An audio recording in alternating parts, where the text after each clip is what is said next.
Sejarah TNI Tentara Nasional Indonesia, TNI, lahir dalam kancah perjuangan bangsa Indonesia mempertahankan kemerdekaan dari ancaman Belanda yang berambisi untuk menjajah Indonesia kembali melalui kekerasan senjata.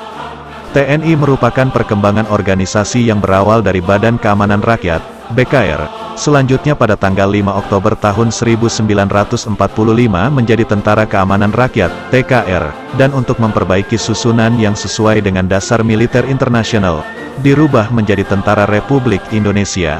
Dalam perkembangan selanjutnya, usaha pemerintah untuk menyempurnakan tentara kebangsaan terus berjalan. Seraya bertempur dan berjuang untuk tegaknya kedaulatan dan kemerdekaan bangsa, untuk mempersatukan dua kekuatan bersenjata yaitu TRI sebagai tentara reguler dan badan-badan perjuangan rakyat, maka pada tanggal 3 Juni tahun 1947 Presiden mengesahkan dengan resmi berdirinya Tentara Nasional Indonesia, TNI. Pada saat-saat kritis selama Perang Kemerdekaan, tahun 1945 sampai tahun 1949, TNI berhasil mewujudkan dirinya sebagai tentara rakyat, tentara revolusi, dan tentara nasional. Sebagai kekuatan yang baru lahir, di samping TNI menata dirinya, pada waktu yang bersamaan harus pula menghadapi berbagai tantangan, baik dari dalam maupun dari luar negeri. Dari dalam negeri, TNI menghadapi rongrongan-rongrongan baik yang berdimensi politik maupun dimensi militer. Rongrongan politik bersumber dari golongan komunis yang ingin menempatkan TNI di bawah pengaruh mereka melalui Euro Upopolit, Biro Perjuangan, dan TNI Masyarakat. Sedangkan tantangan dari dalam negeri yang berdimensi militer yaitu TNI menghadapi pergolakan bersenjata di beberapa daerah dan pemberontakan PKI di Madiun serta Darul Islam di Jawa Barat yang dapat mengancam integritas nasional. Tantangan dari luar negeri yaitu TNI dua kali menghadapi agresi militer Belanda yang memiliki organisasi dan persenjataan yang lebih modern. Sadar akan keterbatasan TNI dalam menghadapi agresi Belanda, maka bangsa Indonesia melaksanakan perang rakyat semesta di mana segenap kekuatan TNI dan masyarakat serta sumber daya nasional dikerahkan untuk menghadapi agresi tersebut. Dengan demikian, integritas dan eksistensi Negara Kesatuan Republik Indonesia telah dapat dipertahankan oleh kekuatan TNI bersama rakyat.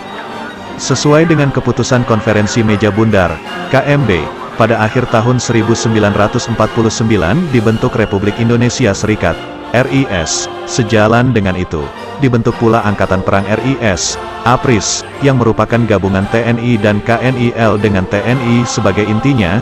Pada bulan Agustus tahun 1950 RIS dibubarkan dan Indonesia kembali ke bentuk negara kesatuan. APRIS pun berganti nama menjadi Angkatan Perang RI, APRI. Sistem demokrasi parlementer yang dianut pemerintah pada periode tahun 1950 sampai tahun 1959, mempengaruhi kehidupan TNI. Campur tangan politisi yang terlalu jauh dalam masalah intern TNI mendorong terjadinya peristiwa tanggal 17 Oktober tahun 1952 yang mengakibatkan adanya keretakan di lingkungan TNI AD. Di sisi lain, campur tangan itu mendorong TNI untuk terjun dalam kegiatan politik dengan mendirikan partai politik yaitu Ikatan Pendukung Kemerdekaan Indonesia, IPKI, yang ikut sebagai kontestan dalam pemilihan umum tahun 1955.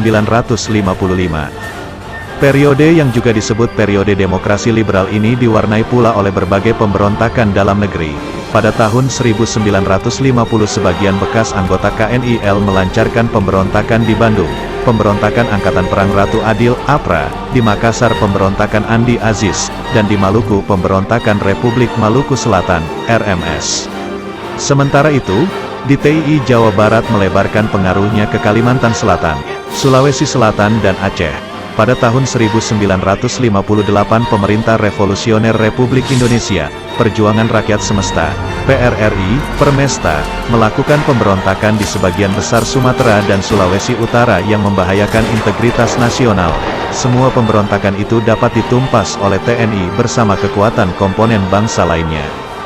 Upaya menyatukan organisasi Angkatan Perang dan Kepolisian Negara menjadi Organisasi Angkatan Bersenjata Republik Indonesia, ABRI, pada tahun 1962 merupakan bagian yang penting dari sejarah TNI pada dekade tahun 60-an. Menyatunya kekuatan angkatan bersenjata di bawah satu komando, diharapkan dapat mencapai efektivitas dan efisiensi dalam melaksanakan perannya, serta tidak mudah terpengaruh oleh kepentingan kelompok politik tertentu. Itulah sejarah singkat awal mula terbentuknya TNI dari masa ke masa selama perjuangan para pejuang bangsa kemerdekaan Republik Indonesia yang tak kenal lelah dan pantang menyerah dengan semangat yang membara sehingga bisa menghantarkan kita ke gerbang kemerdekaan sampai saat ini. Semoga video ini bisa menambah wawasan pengetahuan kita semua sebagai warga Indonesia. Salam hormat.